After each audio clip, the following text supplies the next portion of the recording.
going on, everybody, and welcome back to another episode of JaAR. JaAR, for those of you that may be new, stands for Joe and Amy Review, and this is our twice-weekly show where we review the Magic stories.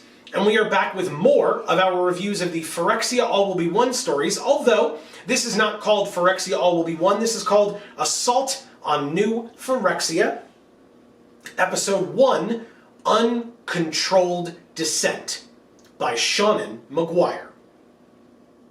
My quick review at the top of this one is, unfortunately, this one is very preemptive. This is very initial in the story, and there's not a lot to talk about with it.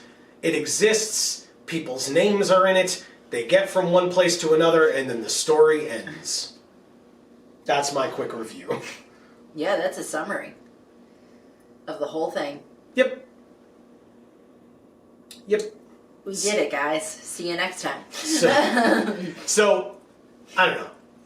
Is that your quick review? You didn't technically say My that. quick review is an amazing author like Seanan McGuire was wasted on this story. Well, she has 4 more. So this is her introduction, right? She's doing all 5 of the main stories. So she has 4 more.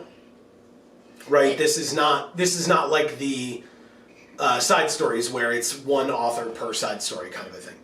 Yeah, I mean, I can't even really tell if there's like a ton of importance to it in the scheme of things. But it was just like an exposition dump. Yeah. You know? Just to get everybody ready for what's to come, I suppose. Yeah, like a list of things that you need to know. Yeah. So, and honestly, well, sorry, we haven't gotten into the full review itself. So, if that means some people are into that sort of thing, of like, oh, okay, well, I need more information. To be fair, if you need information of how planeswalkers get from A to B, this story will absolutely do that for you. If you have not gotten a chance to read this story for yourself, the top link in the description down below will take you directly to it so that you can read it. We try to remove as many barriers as possible, but if you want to just hang out here, listen to our opinions, give us yours, the same thing. If you have read the story, if you haven't, we want to hear from you as always. Yeah. In the comments down below, if you have not read the story, maybe let us know that as you're commenting or whatever, but that should in no way preclude you from commenting because, there are still things to talk about. So, conversations will be had. Yes, and so any and all thoughts that you might have, that's what the comments are for. We want this to be a conversation, so please allow it to be, and like I said, leave it down below. Before we go on to the full review itself, hi, welcome to the channel. Thanks so much for being here. If you're enjoying the things that we're doing... Why, thank you. Oh, you're very welcome. If you're enjoying the things that we're doing here on this channel, please don't forget to subscribe and ring that bell so that you will get notifications whenever any of our videos come out. We are going to be trying very desperately to get all 10 of these reviews out 2 a week for 5 weeks. We're going to do our best. They release them in 5 days, and we're going to try it in 5 weeks. We want to give the stories room to breathe. We're going to do our best. So, if you want to see more of these reviews, make sure that you do those things, subscribe, ring the bell, etc. Check out our other channels as well. Links down in the description box below for Video Games for All. And Gluten Free for All. And you can sub and ring the bells there also. I feel so... I try not to say it too many times. I feel so bad. Okay. And then as a reminder, here on this channel... Yeah. Here on this channel, we are live twice a week, Mondays and Fridays at 8 p.m. Eastern Time, right here on this channel if you're a fan of Magic the Gathering. On Mondays, we play MTG Arena. Whatever limited environment happens to be going on at the time, and then occasionally some viewer battles, etc. And then Fridays we play whatever video game we happen to be playing at the time, and so if you come here this Friday, you will see what it is that we are playing. It might be a surprise. So, on to the full review itself. Thank you for allowing us to do that, and then please don't forget, last but not least, likes and shares on these videos or on any of our videos go a very long way, and we really do appreciate it. Yes, big time. And before you start, I'll just say, I know I was doing that like really campy thing. I have no clue what we're playing on Friday. Exactly. So, no clue at all. So, this story, I really, there's just nothing to talk about. It's Kaito, the Wanderer, and Nahiri and then they eventually find Tyvar Kell. That's it. There was a barrier that Elish Norn put up around the plane to prevent planeswalkers from getting there, or at least to hinder them to a degree, because they obviously all made it there. It made them get lost or something, I think. Or dispersed. Plus, where specifically, I guess, Kaito and Nahiri landed, possibly also the Wanderer, but at least Kaito and Nahiri, where they landed, the sand hypnotized them. Or at least the metal that they landed near hypnotized them. Okay, I thought it was... Because Nahiri said to him, okay, the sand got you too, or whatever, and he was like, yeah, and she was like, yeah, it had me also, but then she was fighting, so she got out of it earlier than he did. Okay, I misinterpreted that as being like, they got kind of stuck in the depth of the sand, and it was, like, confusing to them, but it didn't hypnotize them. Because that's why he pictured a beach. He said the metal on metal, the metal sound of the shells or whatever was the water coming in. And well, then there I know all of that part, but like... Yeah, that was him being hypnotized and hallucinating all of that. Yeah, well, I just figured that was just happening to him. Oh. I don't know. I didn't put those things together in my mind, I guess. Okay. Whatever. It's... It's fine. I figured it out because you said it. Done. So, okay.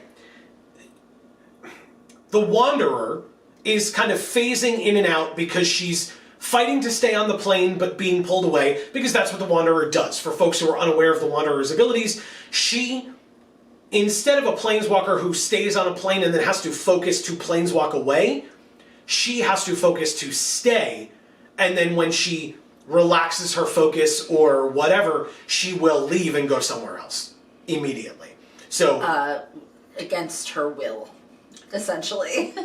Yeah, I mean, because she physically can't continue to stay. Right, like I said, she has to. Yes, but it seems like she can choose where she goes at least. Yeah. Like it's not necessarily random where she ends up. She just feels the pull to the blind eternities, as it said in the story.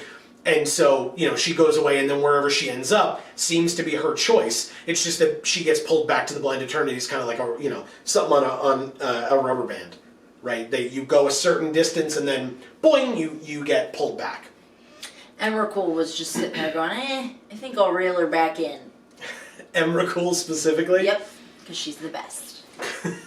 She being Emrakul, by the way, not the Wanderer. Amy is correct there. So the Wanderer is phasing in and out. Now, I wrote this down. She's fighting to stay on the plane. We have read and reviewed on this channel War of the Spark Forsaken, the novel, where the Wanderer was a lot more prevalent than at least in like regular War of the Spark. War of the Spark Ravnica.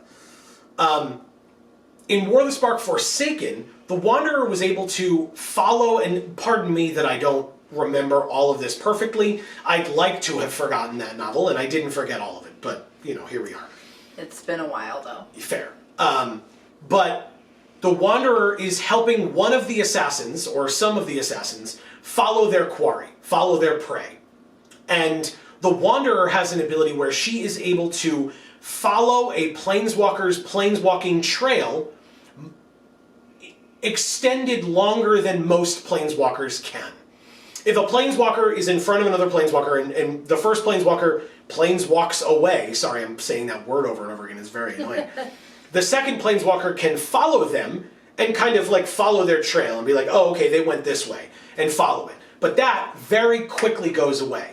The Wanderer's ability that we learned about in Forsaken is that for her, that trail lasts longer, or she can interpret it longer. Yeah, it's like a breadcrumb trail. And so for the other planeswalkers, the breadcrumbs evaporate. Get eaten by seagulls sooner. Yeah. And so the Wanderer, when we saw her in that book, the Wanderer was able to stay on the plane and guide the assassin planeswalker to the prey planeswalker, or the quarry planeswalker, for a time. Now, it's been some time since then, so you would think that the Wanderer, would have gotten a little bit more used to her abilities, or at least it wouldn't have gotten worse, right? But I mean, you don't know that. if it's like a condition, right? Like, if it's like a health condition kind of thing, like it would worsen with time. But if you're comparing her to other planeswalkers, that's not how it works, right? Like, if you're just saying that she's the opposite of other planeswalkers focus to planeswalk and then stay wherever they are otherwise. She focuses to stay where she is and otherwise gets shot back to the Blind Eternities. Other planeswalkers, if they are tired, cannot planeswalk, right? Or it's harder to. But they don't, to my knowledge, I don't think we've had this yet, they don't, it's not harder for them to planeswalk as they get older. I mean, like, sure, it's probably harder to have the energy to do it like multiple times, right? Because as you get older, you just inherently have less energy. But I don't know. I just don't. She's young enough where that should not have started to take hold yet. So I don't think it's because time has passed. It could be because with this story, since 90 to 95% of the story was told from Kaito's perspective, and Kaito was under the influence of the hypnotism for longer, or the hypnosis for longer, that we don't know how long they were there prior to Kaito coming to. Because in here he said that she was affected by the hypnosis as well, but when Kaito sees her, she's not. So Kaito was clearly under it for longer, which means that by the time he came to, it could have been that the Wanderer had been there for a while and was now being pulled away and was really struggling to stay. And so I have to lean on that being the case, because I've talked a lot about the fact that planeswalkers like Kaya and now the Wanderer had new powers mentioned in War of the Spark Forsaken that we didn't know that any planeswalker could do, and now we know that they can. And Kaya herself has even gotten more powers since then, almost as if she is a Superman-type character who could basically do anything, because the authors are just like, well, we need somebody to do this. Kaya can probably do it. Let's blah blah into her abilities. There's been no indication that she could ever do this before, but let's do it. And so I just want, like, the abilities to make sense. And I know that that's dumb with Magic, and I don't mean Magic the Gathering, I mean Magic, abracadabra magic. that you know, can I ask for something to make sense? Because a lot of times in a fantasy world, someone will ask a question of like, how does this work? And the response is magic, right? It's just the catch-all for like, well, how does this thing happen? Well, it just does because magic exists. Well, the development team didn't think of it, so the answer is fantasy property. Yeah, a wizard did it, right? Like that seriously, like that's the joke in D&D of like, wait, we got to this city and this thing's going on. How is that a thing? A wizard did it. You know, like an old powerful wizard did it, and that's the DM's excuse. Of course. You know, and I can't chastise too much. I very well may use that excuse in our game at some point, just because, again, it's like an oversight on my part. So it's like, yeah, it works that way. So looking forward to that. So, I don't know, man. Like, I just am looking to understand their abilities. Because if you're going to be focusing on, like, 5 core planeswalkers now, because they're the only ones that you know how to write stories for, then maybe stop giving them a new ability every new set that they're in. Like, it's just a little frustrating. Or, again, not that there's any new abilities now, but keep their abilities consistent.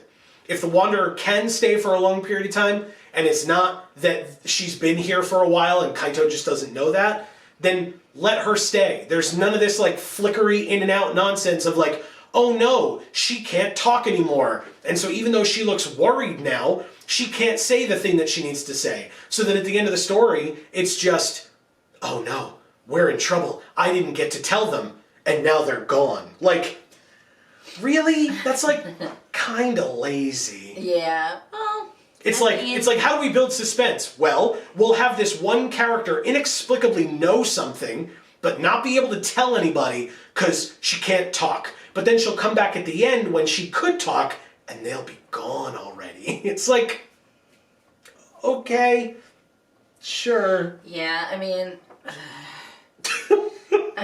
they can't keep personalities consistent. They can't keep abilities consistent. they can't make a story make sense But- really for what's going on with, you know, the people, places, and things. Like, it just, I don't know. It's hard to pinpoint what is lazy anymore. I had a question because I don't remember, and I could go back and watch the videos, but if you all remember, leave it in the comments down below because it would be super helpful. When they come across Kaito, he's held by like living chains or wires or cables or whatever that are Phyrexian, and he's being held against a wall, but he is stone.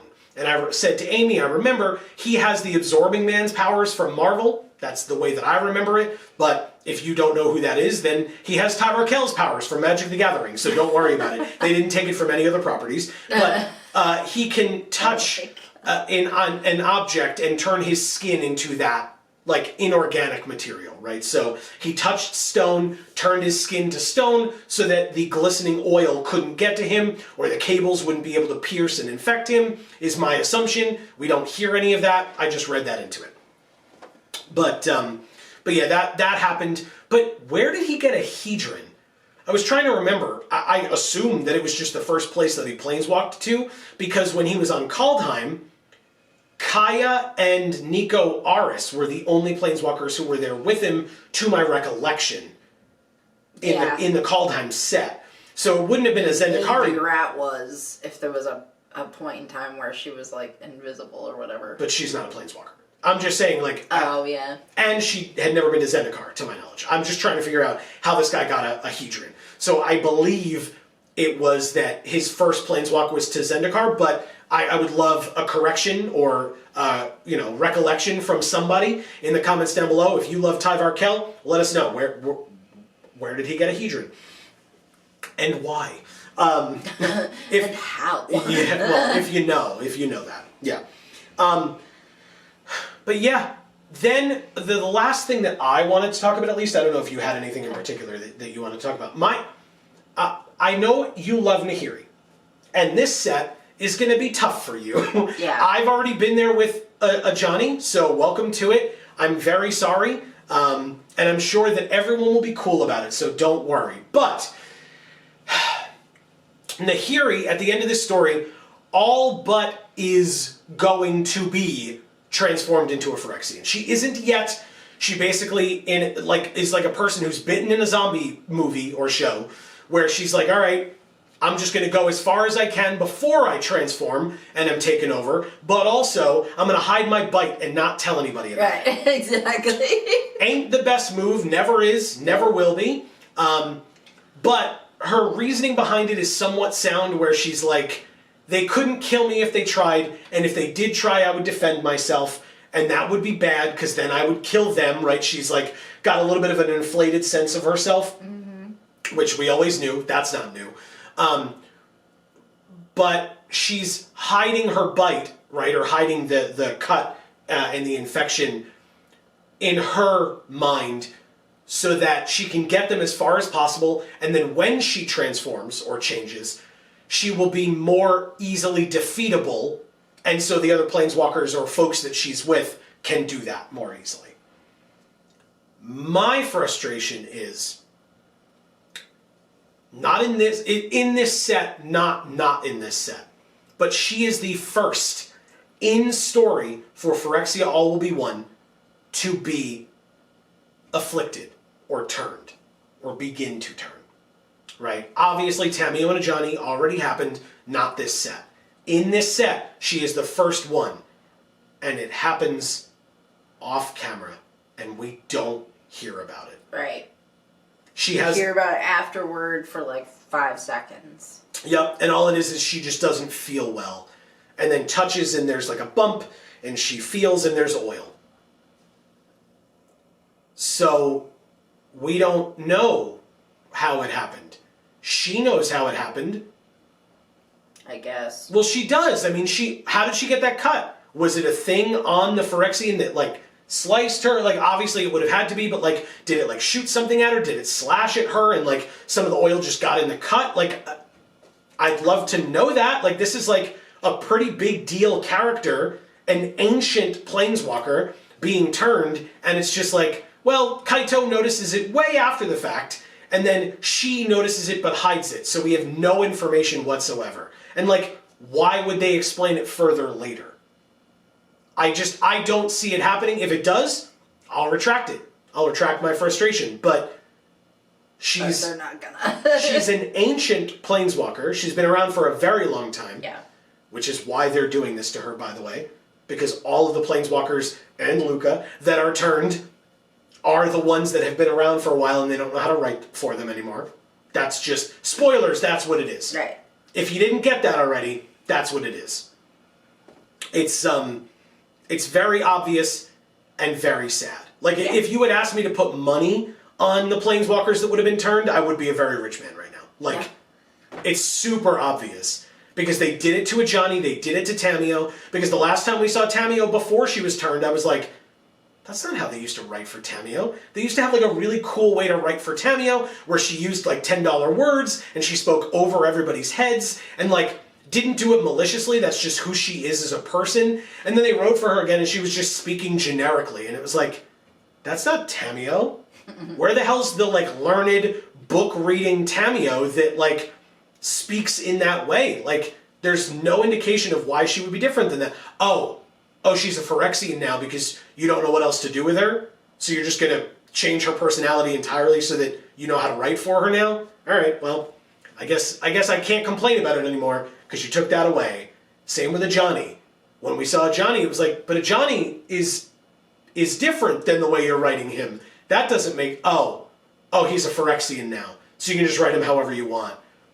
Amy's been rightfully complaining about Nissa's characterization since War of the Spark and War of the Spark Force 8. She's a Phyrexian now. So, okay. I mean, luckily they didn't have much of a chance to fuck up Phyrexia before, like, saying that she might end up being turned. We'll get there. We'll talk about it. We'll see.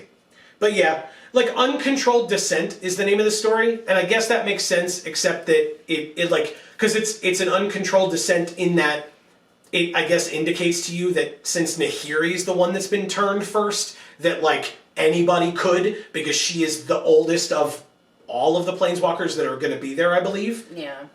And has had her powers and stuff the longest.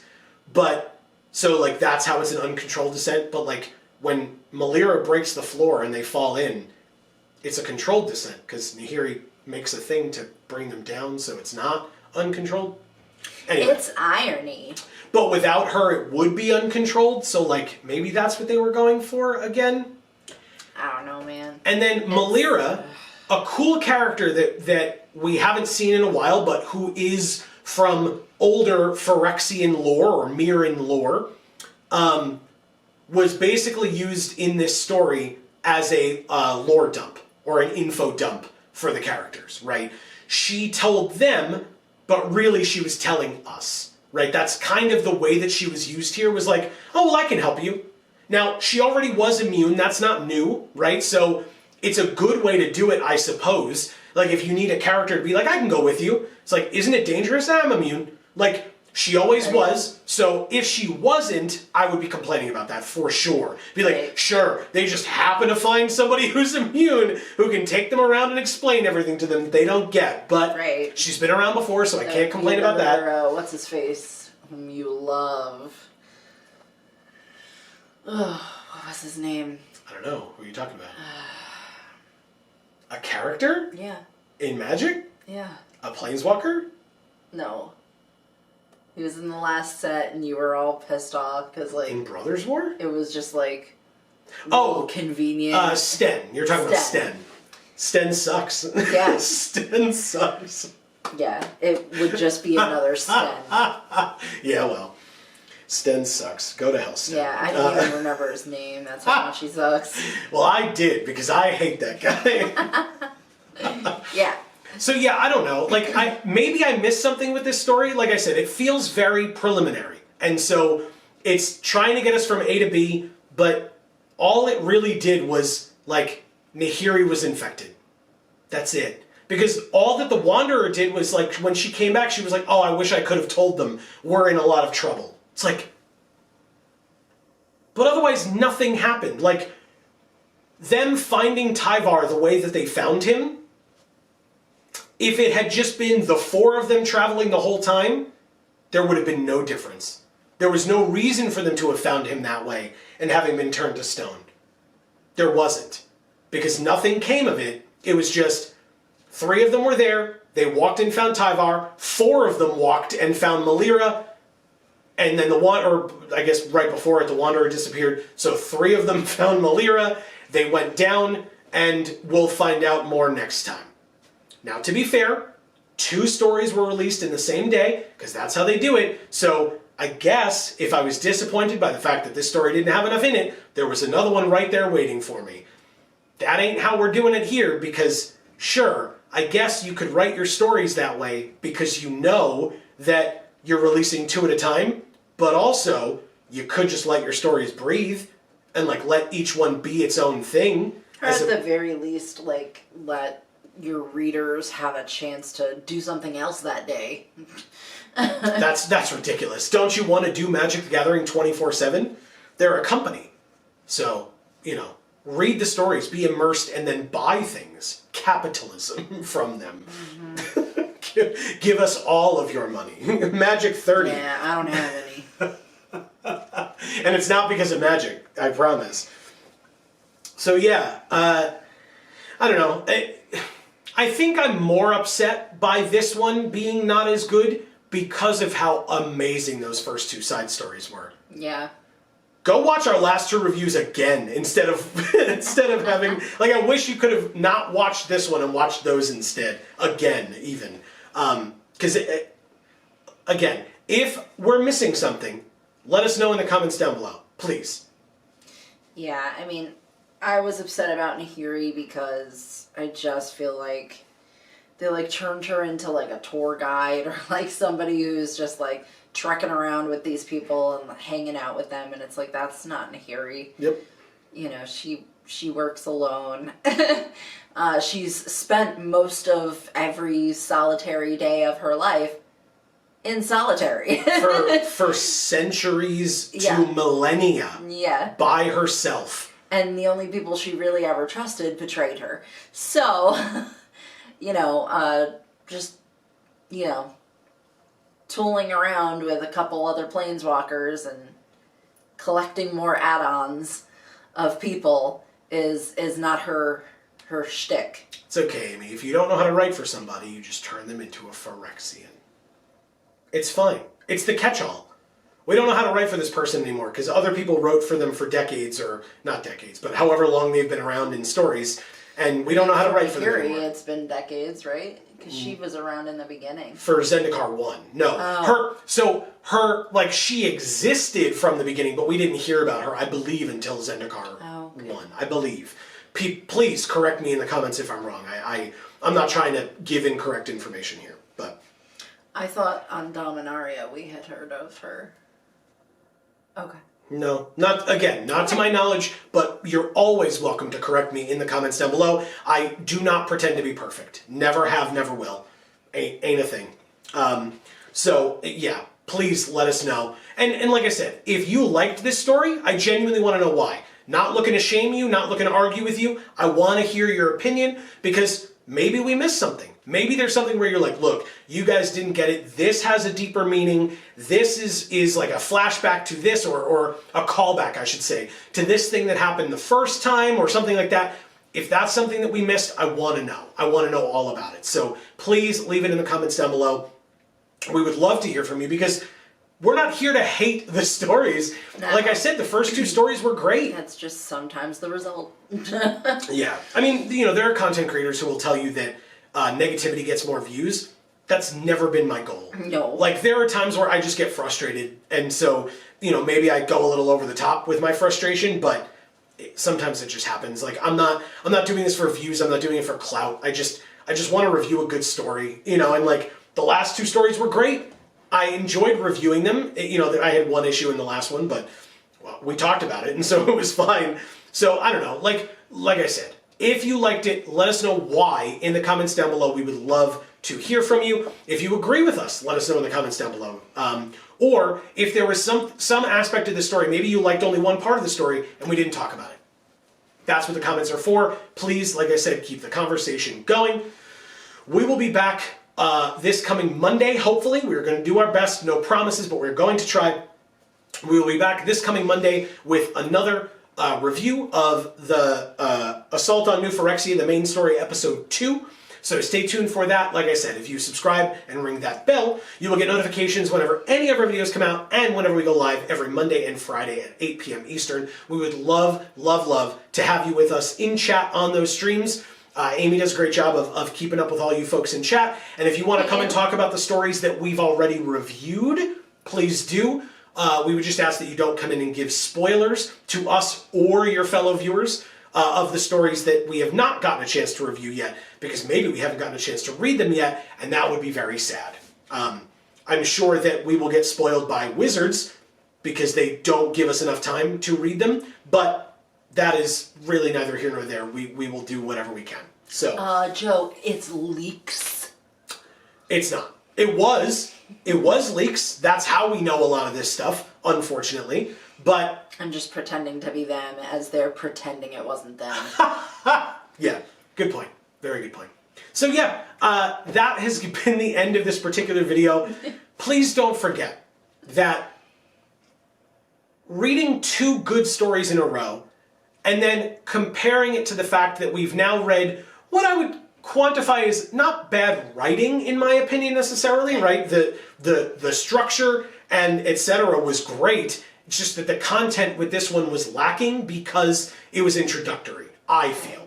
So being able to be critical of this story, but still say, we'll be back for another one, we'll be back for the next one, I still think that is a great way for all of you to join us as we show off our... Hashtag Vorthos Pride. That is right. Like I said, we'll hopefully be back on Monday for another. Please stay tuned. Especially when it's Sean and McGuire. I'm looking forward to the other stories she writes to be amazing because agreed. She's capable of it for sure. Yep. So we have 4 more from her, and then because we've already reviewed 2, 3 more side stories as well. So stay tuned for those. We are gonna get those out to you as soon as we can, but again, within the parameters of Monday, Thursday, because we want to give them time as well, because the authors deserve it and the characters deserve it as well.